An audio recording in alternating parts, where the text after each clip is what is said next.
This is the second lecture in the Museum Studies series, so we'll be thinking about encyclopedic museums. So these are museums that tend to collect from a variety of time periods and locations with the goal of really giving you a broad sense of the visual arts from different cultures. So you could move from a gallery dedicated to Egypt into a gallery dedicated to Renaissance Italy into a gallery dedicated to historical China, and you're really getting a global view of the arts. But it's very important to also be careful in these museums because they often don't have a full representation of different collections in different geographical regions or time periods. So while they might give you the sense that they do, it's often not comprehensive.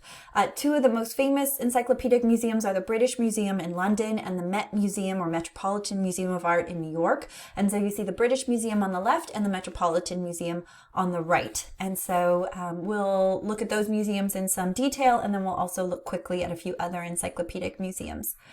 Before we jump into the material about the encyclopedic museums, I wanted to talk briefly about the idea of authenticity and aura. And so just this idea of when we go to a museum, we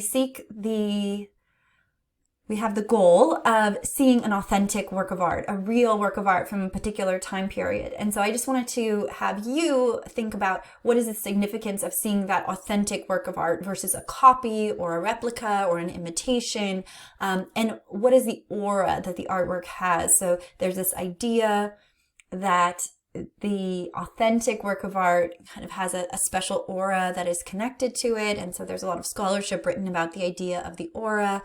So here I'm just showing you a gallery of Rothkos in this kind of traditional, more modern white cube space. So white walls, wood floors, and it's almost a religious type space. It's so minimal and it's really allowing you to focus on the colors, the vibrations of the colors. So what is the significance of this authenticity of the work and the aura that it might possess? So a reason for thinking about this also is because we are seeing a lot of these immersive exhibitions. And so what's the difference, for example, of seeing a real Frida Kahlo painting, a painting that she actually created, that she actually worked on, that she touched, versus going to an immersive show where you might have this combination of images and projections and music. And what a lot of people have discussed is these immersive shows, which don't necessarily have actual art from the artwork from the artist. It might have reproductions of them in terms of projections or video or media. But maybe these immersive shows are a great way to get people interested in the artist, or a great way for them to engage with the artist in a different way, and then perhaps make that next step of actually going to a museum and seeing the artist, the actual artwork by the artist. So just this difference, we've also seen immersive Van Gogh, which you see on the left, and then the actual Starry Night, which is in the MoMA collection in New York. So just some questions to think about as we get started in today's lecture, seeing the real work versus like a replica or a projection. All right, so we're going to talk about the British Museum and the Met. So the British Museum first opened in 1759 to all studious and curious persons. And you do see the Great Court above, which opened in 2000, with this kind of covering over it, to create really a gathering space in the museum. Whenever I've gone to the British Museum in the last decade or so, when I'm meeting up with people, we always meet in the Great Court. There's food there, so it really becomes this kind of protected space, but you feel like you're outside in a way because you have this wonderful light coming in from above. So in the last lecture, we talked about how museums are really prioritizing bringing a lot of light into the museum, so that's something we see here.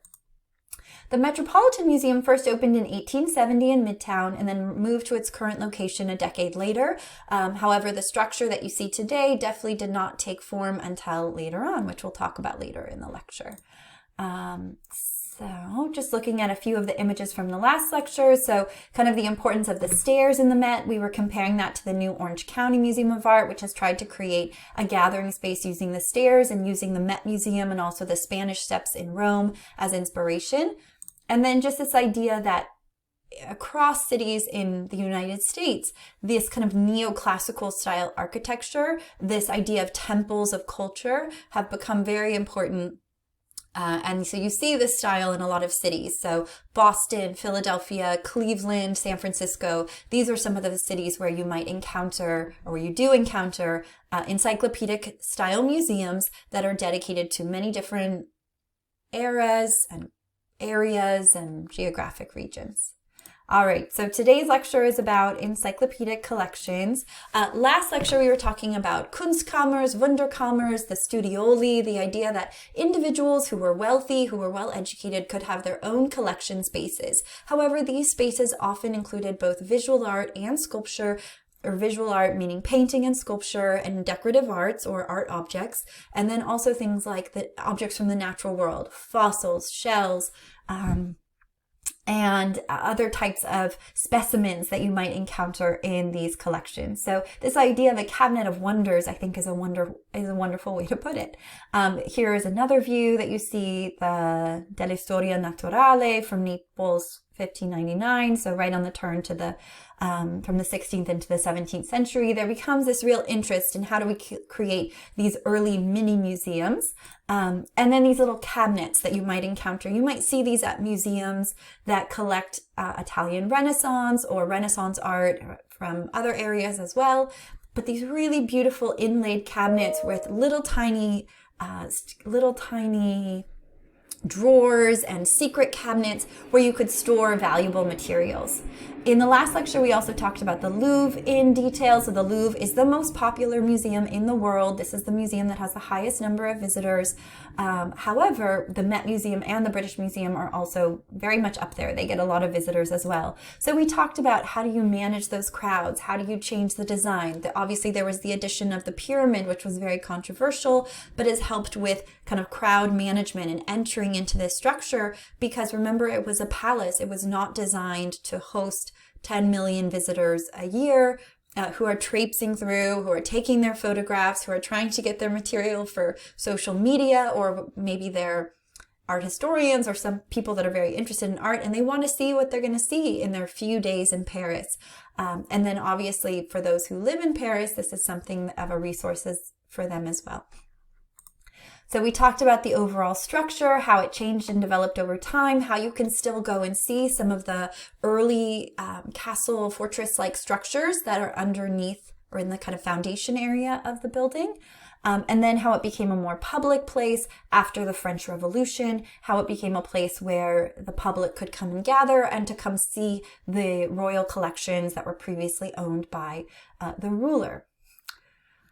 All right, so other first museums that we're not going to really get into, but I think it's important to mention, the Capitoline Museum, which you can still go and visit. So you can see it at the top of the Campidoglio, and the museum opened under Pope Clement the 12th in 1734, and then the Alta Pinakothek in Munich. So these are very early museums in Europe, but again, this lecture will focus in on the British Museum and the Met Museum.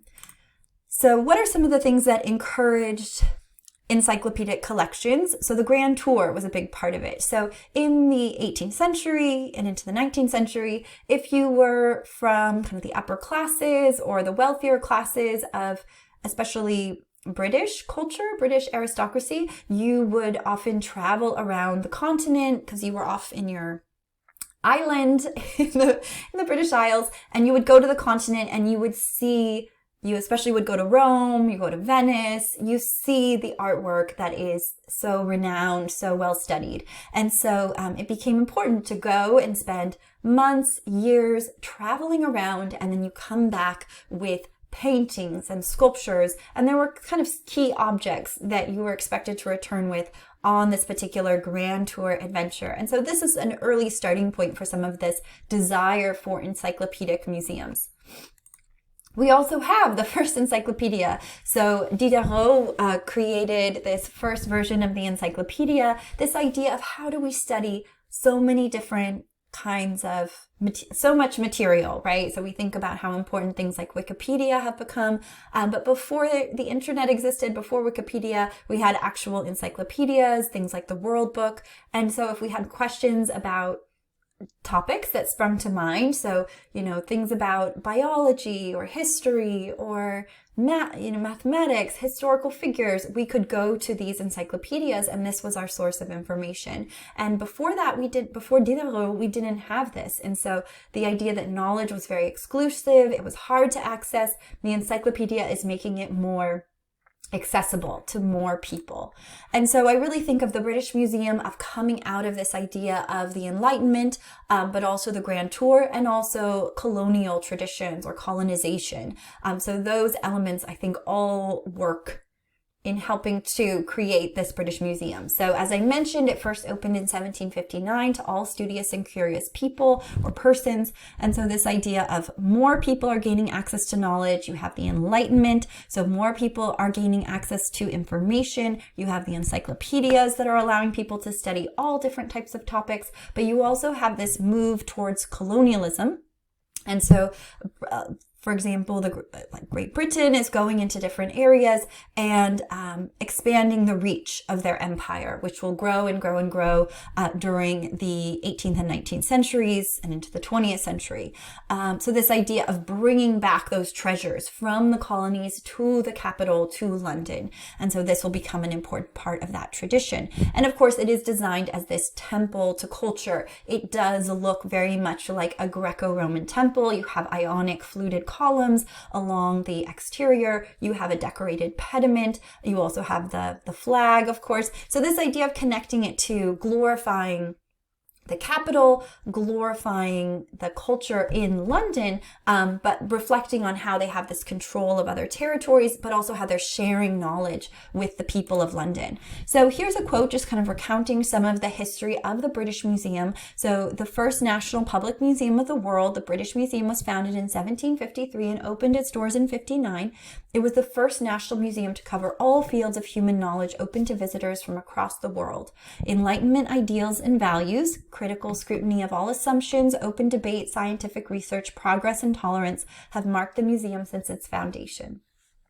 The museum is driven by an insatiable curiosity for the world, a deep belief in objects as reliable witnesses and documents of human history, sound research, as well as the desire to expand and share knowledge.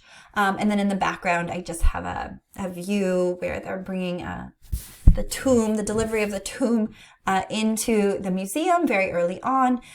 And so this is obviously coming from the museum itself. So the museum likes to promote the idea of Enlightenment ideals and de-emphasize the colonial tradition, because that is a more uncomfortable kind of history that is connected to the British Museum. So generally what the museum likes to do is talk more about the Enlightenment and how knowledge is becoming more democratic, more people are gaining access to knowledge. The original museum was in the Montague House, and you can see that it got about 50 visitors a day. So the idea that your average working individual in London is not going to go to this museum. I think you did have to get tickets ahead of time.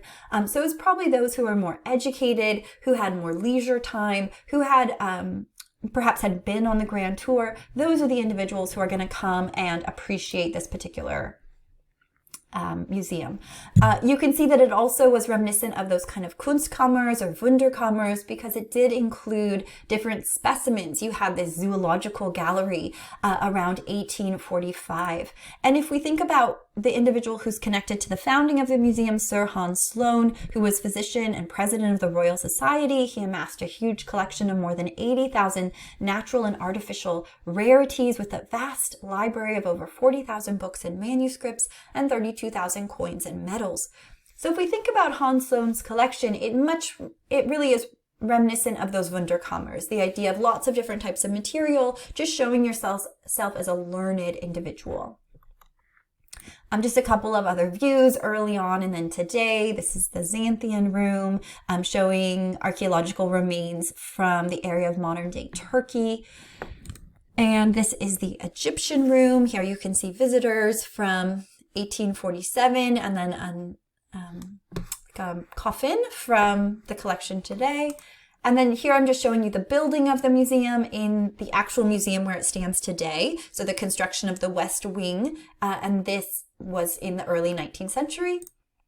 Here's the building as it's coming together, and you can see the pedimental sculpture. And then today you can go and visit the Enlightenment Gallery, which combines some of the collection of Hans Sloane. And so it has natural history, classical sculpture, books and manuscripts, coins and medals. So this is perhaps reminiscent of the kind of library you might enter into of an aristocrat in England who had been on the Grand Tour. So they might have objects that were antiquities or replicas of antiquities. You have a vast collection of books showing knowledge. You might have small medals or small valuable objects that you could bring out of drawers. And so this particular gallery really highlights that Enlightenment connection for the British Museum. What's interesting is in London, there is a separate space for painting. So often we think of art museums as having painting, sculpture, artifacts, archaeological material all combined together. And what they ended up doing was separating out the paintings. So the National Gallery is considered the pictures gallery or paintings gallery. And then the British Museum has more of those archaeological objects. And that's why it's become more of a contested space, because it's connected more to those objects that were taken during colonial times. There's also, or there was, a reading room. You can still see it today, but it has now become more of an exhibition space. So often for special exhibitions, you will enter into this circular space at the center of the Great Court, the Great Court with the big skylight over it, the gathering space of the museum. So on the left, you can see how it looked initially, and then now it's really just used for exhibitions. So it was repurposed in 2007.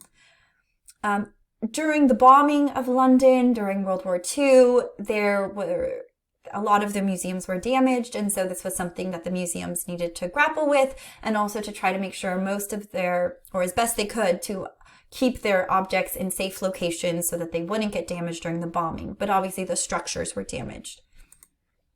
I have a couple maps just to talk about the empire itself and the growth of the British Empire. And so this is an Imperial Federation map of the world showing the extent of the British Empire in 1886. So you can see areas in Africa, in India, in Australia, small areas in the Middle East. Obviously, you can see the British Isles, Canada, areas of the Caribbean and Central America. And so all of this connects to this idea of the sun never set on the British Empire, and so a couple of other maps as well. But this idea that you're bringing these objects back to the capital, right? And so a lot of these countries now are requesting objects to be returned, especially if those objects were taken under questionable circumstances. So the British Museum does discuss how they received their different objects. So donations and bequests, excavations, colonial government and missionary activity. This is generally the most questionable area. Conflict and war, treasures and hoards, purchases and commissions. And so that colonial activity and war activity, this is where the museum can sometimes get into trouble. And it's not just the British Museum, but other museums as well, where you might have this occasion to send something back if something was taken under questionable circumstances, such as the Benin bronzes, where some of those have been returned by museums. But things like the Anglo-Saxon belt buckle found at Sutton Hoo, this is something that is from the British Isles. It's something that is a very important part of archaeological history in this area. And so it probably is in the correct location that it's in the British Museum, because it's part of that culture and history, and came to the museum with a legitimate kind of storyline. There's a lot on social media about the problematic history of some of the British Museum's collections. So here we have a view of the British Museum if they returned all their stolen artifacts. And then you have one where it says, what's something that feels British but isn't? And someone says the contents of the British Museum. And then the British Museum responds, the museum is developing plans for new displays and programs to address questions around collecting, empire, and the transatlantic slave trade. This work will evolve over time, and we will continue to engage in these crucial debates and discussions. And so this just brings up the idea that the museum is certainly aware of these issues, and they are trying to address them in some capacity. A recent book by Dan Hicks from 2020, The Brutish Museums, addresses again some of these issues. Walk into any European museum today, so again, not just the British Museum, and you will see the curated spoils of empire. They sit behind plate glass, dignified, tastefully lit. Accompanying pieces of card offer a name, date, and place of origin. They do not mention that the objects are all stolen. So a rather dramatic statement, but his book especially focusing on the Benin bronzes and kind of the violent context in which those were taken. Probably the most controversial of the British Museum's collections are the Parthenon sculptures. So these are often called the Elgin marbles. And so these were taken by Lord Elgin from Athens, brought to basically back to his home, and then eventually they ended up in the British Museum collection, and we'll go through some of the text for that in just a little bit. But essentially they were removed from the Parthenon, which was very damaged at this point, and we'll go through a little bit of the history. So the Parthenon, as described by the British Museum, a temple, a church, a mosque, and now an archaeological site. It has sustained significant damage throughout its long history, in particular as a result of an explosion while it was in use as an ammunition store in 1687, and this left the Parthenon as a ruin. So what the British Museum likes to do is essentially paint the picture that they saved these sculptures, that they were on this deteriorating temple, this important temple, the Parthenon, dedicated to the Athena Parthenos. And so this idea that they saved them, they preserved them, and because they have preserved them, they deserve to keep them for the foreseeable future. However, there is a growing feeling that the right thing to do is to return them. And so I don't know, I would say maybe it'll happen in the next few decades, but there is this idea that there was a decision to store explosives, like munitions, in the temple. And so during this siege in the 17th century, it did explode and the building was very damaged. The temple was very damaged. And so the British Museum can refer back to that as kind of not taking care of the structure, and that they are the ones taking care of it. So you see these parts of the pedimental sculptures and also parts of the frieze and the metopes that were on display at the temple originally. And so these have become what we call the canon of art history. This is the conventional timeline of artists who are sometimes considered old masters or great artists. And today's art history attempts to question these rules of greatness, considering issues of gender, race, class, and geography, among others. And so just thinking about the canon as like, what are these key works that are often studied or have been studied? And so in art history today, we're often trying to break that apart, question that, and explore more artworks. But what we find in some of these major museums have often made up the canon. So in the Louvre, in the British Museum, in the National Gallery in London, in the Met Museum in New York, these have often become the artworks that have made up the canon, the artworks that people are expected to know if they are in the know regarding art history. But the idea is to kind of dismantle this more traditional power structure in art, and not necessarily stick to that canon. So the history that's recounted by the British Museum is by the early 19th century, the Ottoman Empire had been the governing authority in Athens for 350 years. So they're establishing that it was there for a long time. Lord Elgin was the British ambassador to the Ottoman Empire and successfully petitioned the authorities to be able to draw, measure, and remove the figures. He was granted a permit, it's called a firman, and between 1801 and 1805, acting under the oversight of the relevant authorities, Elgin removed about half of the remaining sculptures from the ruins of the Parthenon. He also obtained permission to have removed sculptural and architectural elements from other buildings on the Acropolis, namely the Erechtheion, the Temple of Athena Nike, and the Propylaea. All of Elgin's collections of antiquities was then transported to Britain. His actions were thoroughly investigated by a parliamentary select committee in 1816 and found to be entirely legal, prior to the sculptures entering the collection of the British Museum by an act of Parliament. So this is again the British Museum explaining the steps that these came to enter into the museum. And so there was a formal request for the permanent sculptures, for the return of the sculptures, and it was first made in 1983. There have been various meetings and discussions since then. Media coverage has referred to Greek government requests to borrow the sculptures, but a loan request has never been received. The trustees will consider any loan request for any part of the collection subject to all our normal loan conditions. Successive Greek governments have refused to acknowledge the trustees' title to the Parthenon sculptures. So again, this continues to be an issue, and they do have a brand new, beautiful Acropolis Museum Well, it opened about 10 years ago, but it still looks very new, in Athens. And so there is a home for all of the sculptures that are in the British Museum. And this is really the indication that they're ready to receive them back. So this is how the museum looks from the exterior, but on the interior, you can kind of gaze out and see the Acropolis at a distance.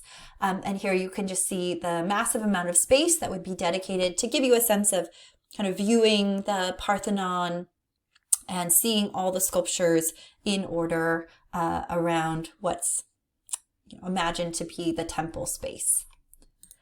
In the British Museum, they also have the Yaxchilan lintels, so lintels from Mexico. These are very important Mayan lintels. And just kind of a similar story. It's not in the British Museum, but there is this headdress that's sometimes called Moctezuma's headdress. It's probably just an Aztec priest.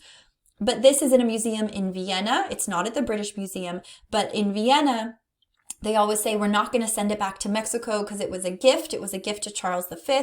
But then in Mexico, they always say like, well, we wouldn't have really given that to him because there was a forcible conquest by the Spanish coming into Mexico City or into Tenochtitlan at that time. So anyways, it was taken under questionable circumstances. It's now in a museum in Vienna. Mexico has long requested that it be returned, but they will not loan it back. They say it's too delicate. They won't loan it. They won't give it back due to its delicate condition. And again, they say it was a gift. So today, if you go to the large Museum of Anthropology in Mexico City, you can see a replica with the beautiful quetzal feathers, these iridescent bluish green feathers, but you cannot see the original version, which today is in Vienna. Another thing that the British museums have tried to do is make sure that there's free admission to the UK's national museums. This is something that developed about 20 years ago. And so this is something that's become increasingly popular, the idea that anyone who wants to go to a museum should be able to go. All right, now we're going to move on to the Met Museum, so the Metropolitan Museum of Art in New York. So the Met Museum first opened in 1870 in Midtown and then moved to its current location a decade later. And the facade that you see today when you encounter the museum, that wasn't created until the 20th century. So the first structure was here. You can see it was basically a townhouse, very compact, and that it was essentially, you can see individuals gathering, kind of the bringing of culture to New York as it was really developing into a city, like the main commercial center of the United States, and the importance of this particular city and this desire to bring important collections to New York. So an account of that day when it opened. So on February 20th, 1872, the Metropolitan Museum of Art opened its doors to the public for the first time. When the museum was founded 2 years earlier, it had no building and no artwork, but the institution's trustees moved quickly to assemble the nucleus of its now encyclopedic art collection.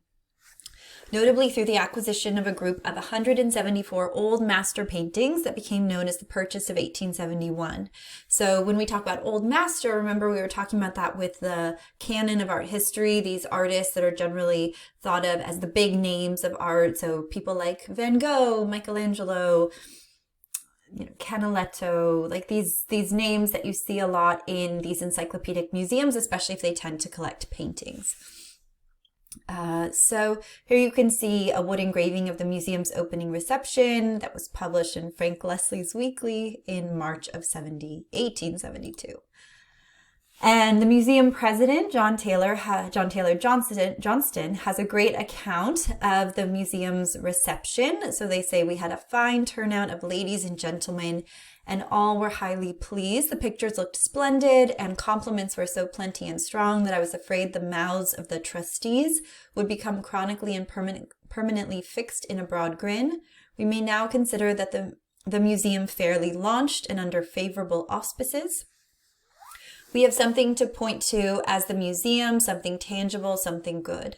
So if we think about this museum taking a good number of years to get off the ground, you really need to establish a collection of works.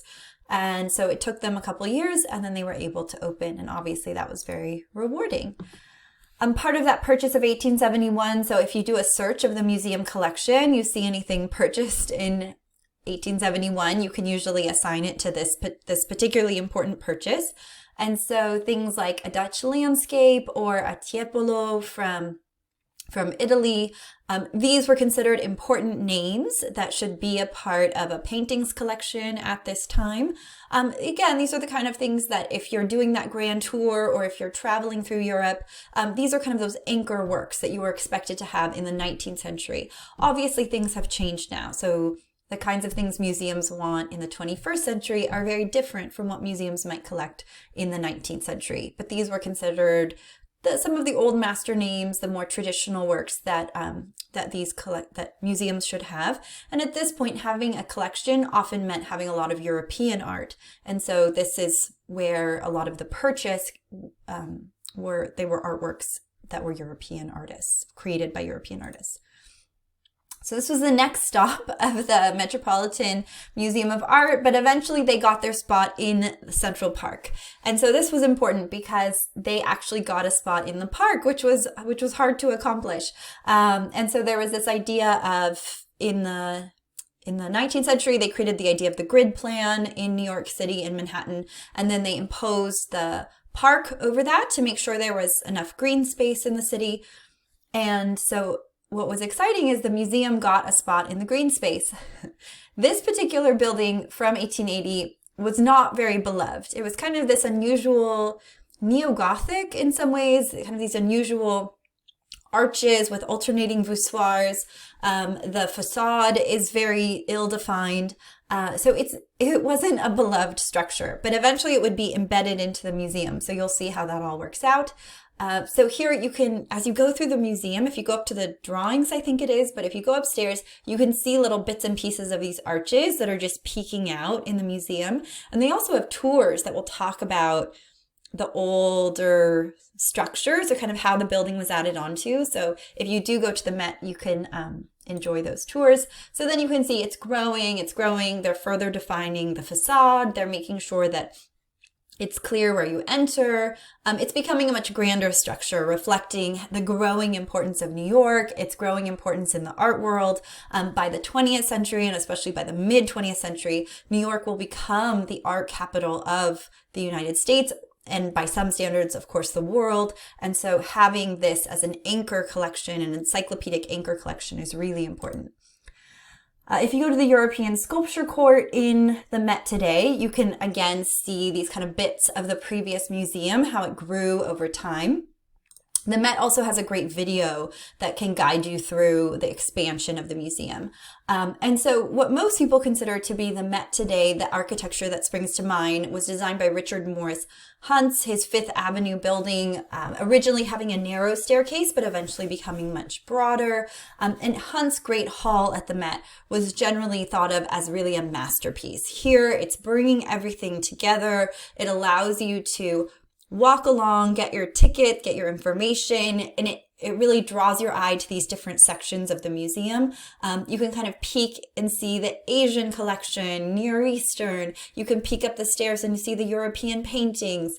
You can see a little bit of the medieval collection down on the bottom. So it really gets you excited to think, oh, I can go there, I can go there. It gives you beautiful space for floral displays. It gives you space for gathering, for musical performances. And of course, with the double levels, you have different opportunities for lots of different viewpoints. So this was a really appreciated addition to the museum in terms of its architecture. So when it opened to the public in December of 1902, the Evening Post newspaper reported that at last New York had a neoclassical palace of art. It was one of the finest in the world and the only public building in recent years which approaches in dignity and grandeur the museums of the old world. So referring to Europe, architect Richard Morris Hunt, who was one of the founding trustees of the Metropolitan and the most fashionable architect of his day, designed both the museum's classical Beaux-Arts Fifth Avenue facade and the Great Hall, which now greets more than 5 million visitors each year. Hunt did not live to see the project completed. After his death in 1895, his son Richard Howland Hunt carried out the final stages of the work. So it was developed, I think I said this was 20th century, but it was kind of end of 19th century into the 20th century.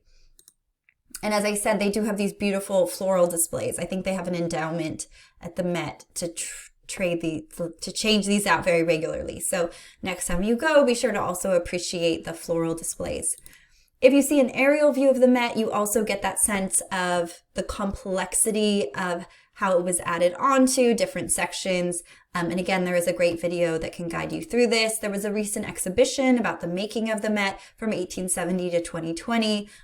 So this first 150 years of the museum, and the importance of these many stages of developing what is now this encyclopedic museum, probably the most famous encyclopedic museum in the United States.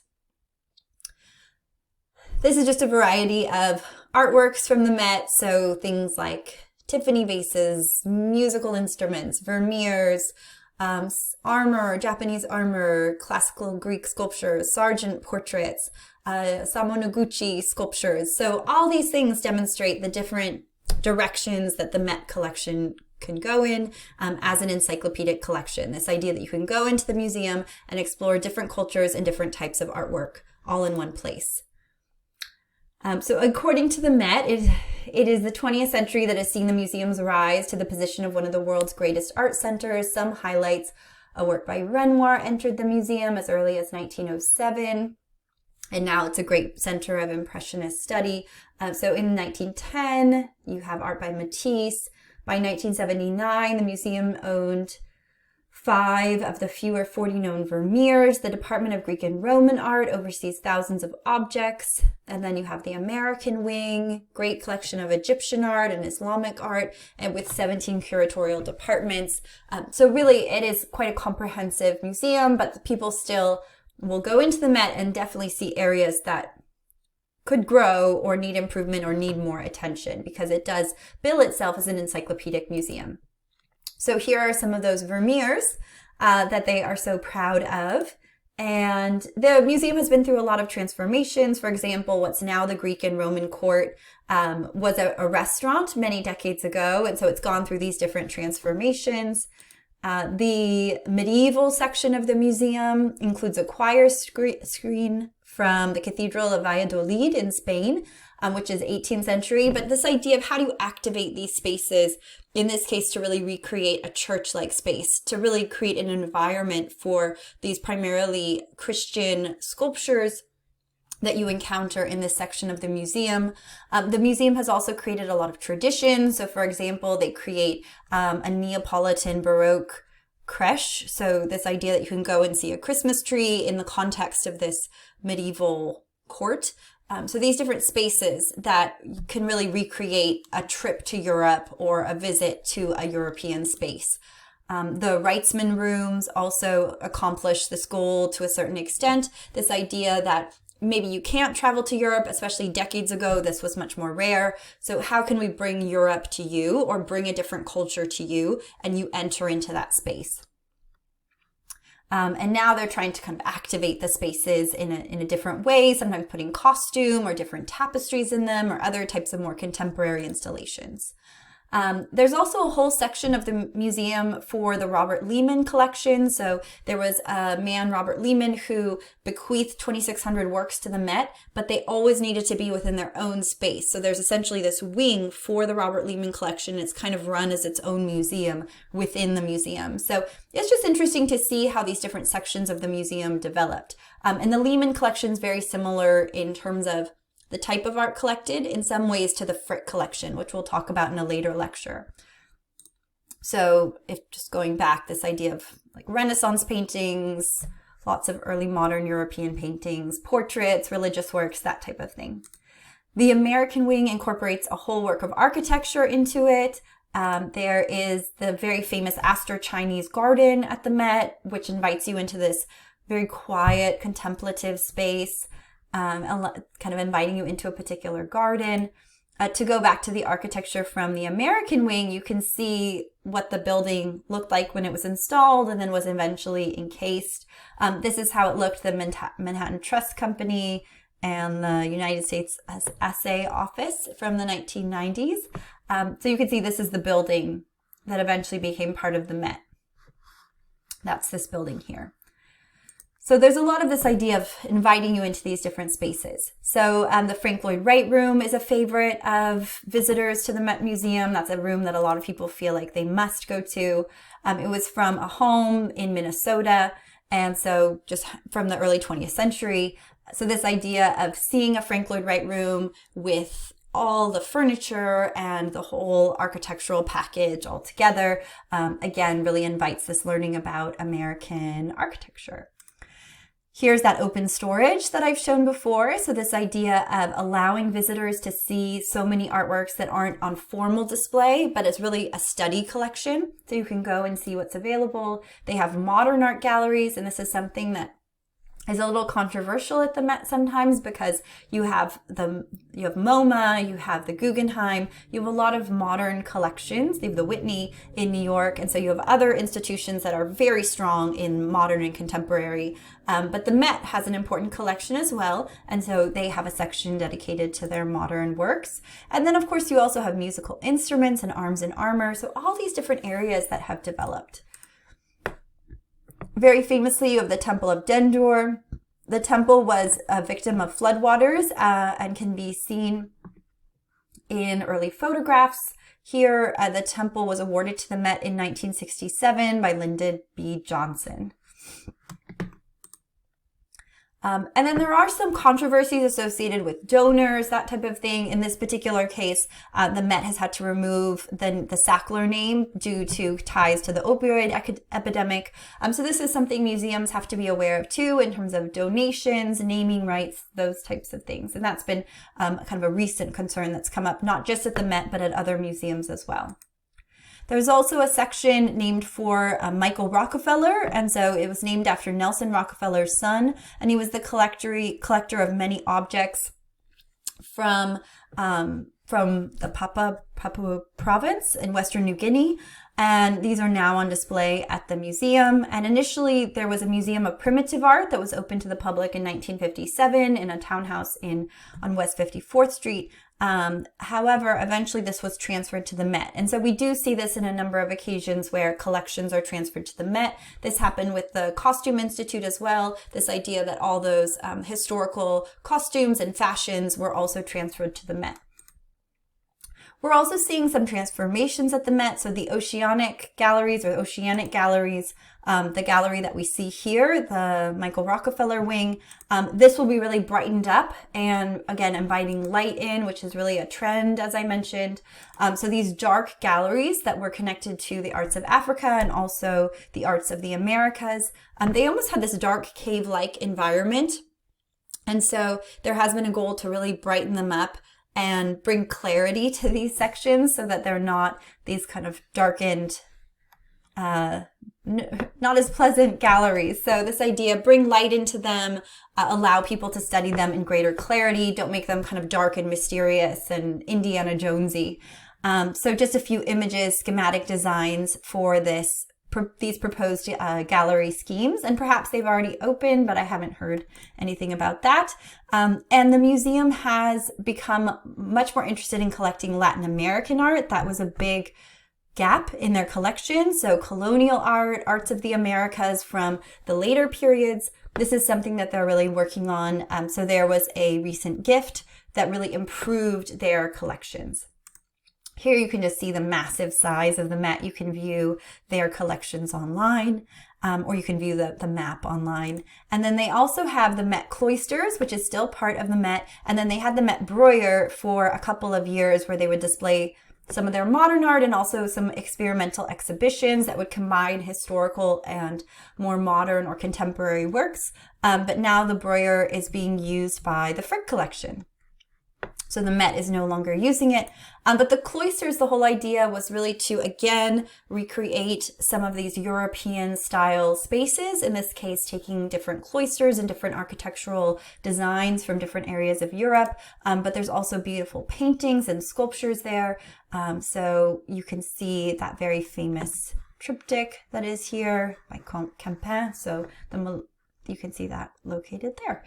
And the Met, however, part of closing of the Breuer was some economic challenges. So because of even though the Met does have a very substantial endowment, there were a lot of struggles that museums encountered during the pandemic. And so this has been something that the Met has had to account for. So just to compare, the Getty Trust is much larger than the Met, but both have very substantial museum endowments and are in good shape financially. So just to show you quickly, these are some of the other encyclopedic museums that developed. So Boston had a Museum of Fine Arts that was developing right about the same time, starting off in a much more kind of medieval, neo-Gothic style building, and then moving to that more neoclassical style, just like we saw with the Metropolitan. Also, like the Metropolitan, they tried to develop these rooms that would recreate certain cultures. And then also what we see is the Philadelphia Museum of Art. They also created these rooms to invite you into spaces that you might not be able to travel to, or to invite you into cultures that you might not be able to travel to, but in your own city, perhaps you can make the trip to the museum and encounter these types of spaces. So the Philadelphia Museum of Art is probably most famous for the Museum Rocky, but it is also an encyclopedic museum with a wonderful collection. So the next lecture will be about individual collectors and their museums. On this page or on this slide, you can see the Frick collection and the Menil collection. So we'll be talking about those museums as well as other collections as well. So thank you, and I appreciate any comments or feedback.